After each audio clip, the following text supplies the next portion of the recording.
우리를 아시는 아버지 하나님, 우리의 심령을 살피시고 하나님 앞에 어떠한 것들이 새롭게 되어야 하는지, 무엇으로 채워져야 할지 깨닫게 하여 주시옵소서. 말씀과 만나는 가운데 주의 선하심을 배우기를 원합니다. 하늘의 귀한 계획을 깨닫기를 원합니다. 이 시간 성령께서 우리와 함께하여 주시옵소서. 예수 그리스도 이름으로 기도합니다. 아멘. 마가복음 5장의 말씀을 보시겠습니다. 예수께서 바다 건너편 거라사인의 지방에 이르러 배에서 나오심에 곧 더러운 귀신 들린 사람이 무덤 사이에서 나와 예수를 만나니라. 그 사람은 무덤 사이에 거처하는데 이제는 아무도 그를 쇠사슬로도 맬 수 없게 되었으니, 이는 여러 번 고랑과 쇠사슬에 매었어도 쇠사슬을 끊고 고랑을 깨뜨렸음이러라. 그리하여 아무도 그를 제어할 힘이 없는지라. 밤낮 무덤 사이에서나 산에서나 늘 소리를 지르며 돌로 자기의 몸을 해치고 있었더라. 그가 멀리서 예수를 보고 달려와 절하며 큰 소리로 부르짖어 이르되, 지극히 높으신 하나님의 아들 예수여, 나와 당신이 무슨 상관이 있나이까? 원하건대 하나님 앞에 맹세하고 나를 괴롭히지 마옵소서 하니, 이는 예수께서 이미 그에게 이르시기를 더러운 귀신아 그 사람에게서 나오라 하셨음이라. 이에 물으시되 내 이름이 무엇이냐? 이르되 내 이름은 군대니 우리가 많음이니이다 하고 자기를 그 지방에서 내보내지 마시기를 간구하더니, 마침 거기 돼지의 큰 떼가 산 곁에서 먹고 있는지라. 이에 간구하여 이르되 우리를 돼지에게로 보내어 들어가게 하소서 하니, 허락하신데 더러운 귀신들이 나와서 돼지에게로 들어가매 거의 2,000마리 되는 떼가 바다를 향하여 비탈로 내리다가 바다에서 몰사하거늘 치던 자들이 도망하여 읍내와 여러 마을에 말하니, 사람들이 어떻게 되었는지를 보러 와서 예수께 이르러 그 귀신 들렸던 자, 곧 군대 귀신 짚혔던 자가 옷을 입고 정신이 온전하여 앉은 것을 보고 두려워하더라. 이에 귀신 들렸던 자가 당한 것과 돼지의 일을 본 자들이 그들에게 알림해 그들이 예수께 그 지방에서 떠나시기를 간구하더라.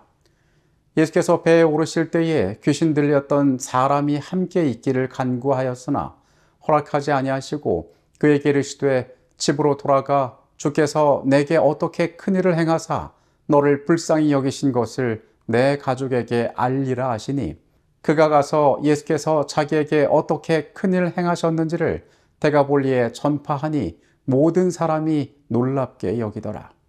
호수에서 잊을 수 없는 밤을 보냈던 예수님과 제자들은 그 다음날 아침 거라사 지역에 도착하였습니다. 그리고 이곳에서 그들이 만난 풍경 역시 매우 놀라운 것이었습니다.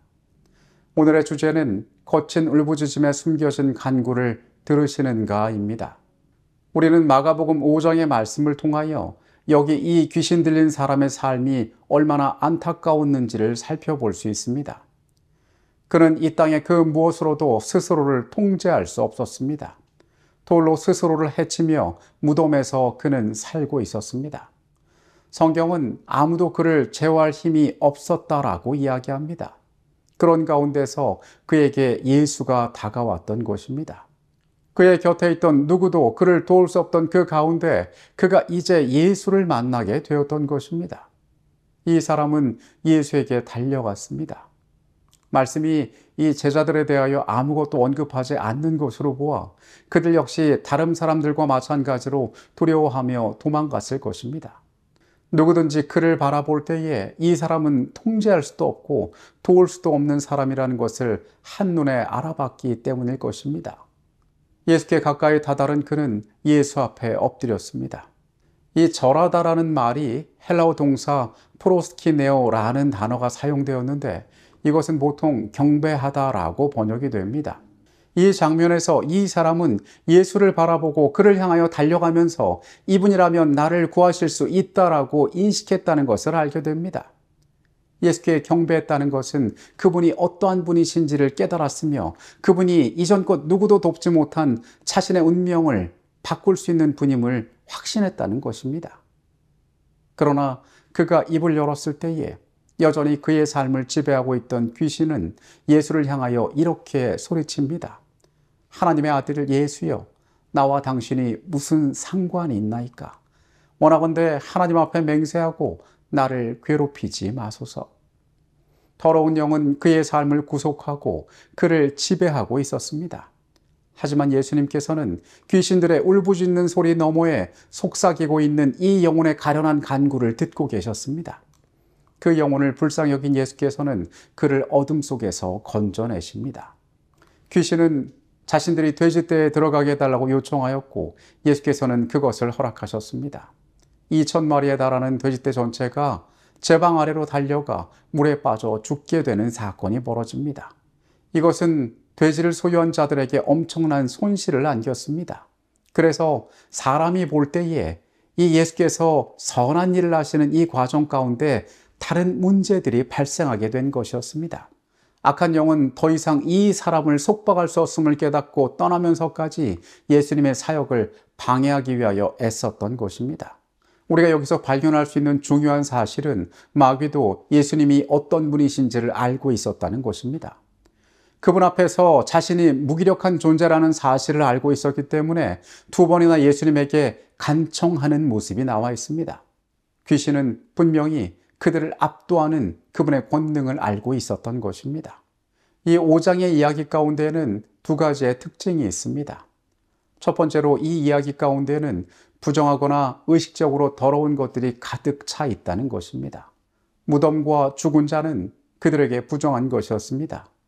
사람이 피를 흘리면 그는 부정하게 되었습니다.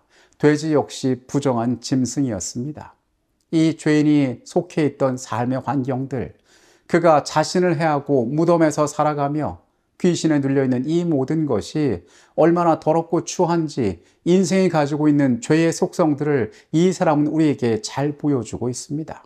그리고 우리는 이 이야기 가운데 더 중요한 한 가지 특징을 바라보게 되는데 그것은 하나님께서 사람을 죄 가운데 어떻게 건지시는가에 관한 이야기가 여기에 나와 있다는 것입니다.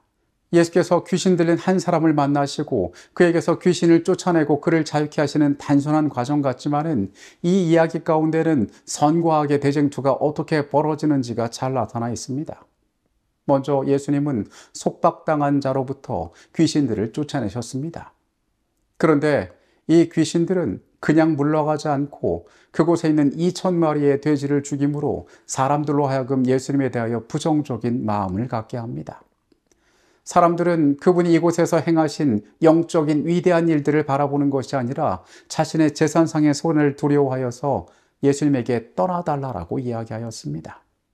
그런데 예수님께서 표면적으로는 사람들에게 거절받으신 것처럼 보였지만은 예수님께서 치유하신 그 사람은 하나님의 증인으로 세상에 보내지게 되었습니다. 예수께서는 죄가 지배하는 세상 가운데에 이러한 균열을 내셨던 것입니다. 사단이 지배하고 있는 그 질서를 무너뜨리셨던 것입니다. 그분께서는 사람을 자유케 하심으로 그분께서 왜 이 땅에 오셨는지 그분이 주시는 그 구원이 어떠한 것인지를 사람들에게 보여주셨습니다. 거라사에서 사귀 들린 자를 만난 일은 제자들에게 교훈이 되었다. 그것은 사단이 온 인류를 끌어내리고자 애쓰는 그 타락의 깊이를 보여주었고 또 그의 권세에서 사람들을 자유하게 하시는 그리스도의 사명을 보여주었다. 이 사건이 예수께서 자신이 어떠한 사명을 가지고 이 땅에 오셨는지를 선명하게 보여주었다는 것입니다. 예수를 만남으로 인하여 한 사람의 인생은 완전히 변화되었습니다. 그는 귀신에 눌려서 스스로를 해하고 살아가던 삶에서 이제는 그리스도의 복음을 가진 선교사가 되었습니다. 이제 이후로 그는 전혀 다른 삶을 살게 되었음을 성경은 말하고 있습니다. 그는 예수와 함께하기를 원했지만은 예수께서 그에게 허락하지 않으셨습니다. 그리고 내 가족에 가서 알리라라고 이야기하십니다. 그리고 사람들에게 이 이야기를 전파하여 사람들이 그것을 놀랍게 여겼더라고 성경은 기록하고 있습니다. 고침을 받은 2 광인은 그리스도께서 데가볼리 지방에 복음을 전하라고 보내신 최초의 선교사였다. 겨우 잠깐 동안 이들은 그리스도의 가르침을 들을 특권을 누렸다. 그들은 예수의 설교를 한 번도 들은 적이 없었다. 그들은 그리스도와 함께 있었던 제자들이 가르칠 수 있던 것처럼 사람들을 가르칠 수는 없었다. 그러나 그들은 예수가 메시아라는 증거를 자신의 몸에 지니고 있었다.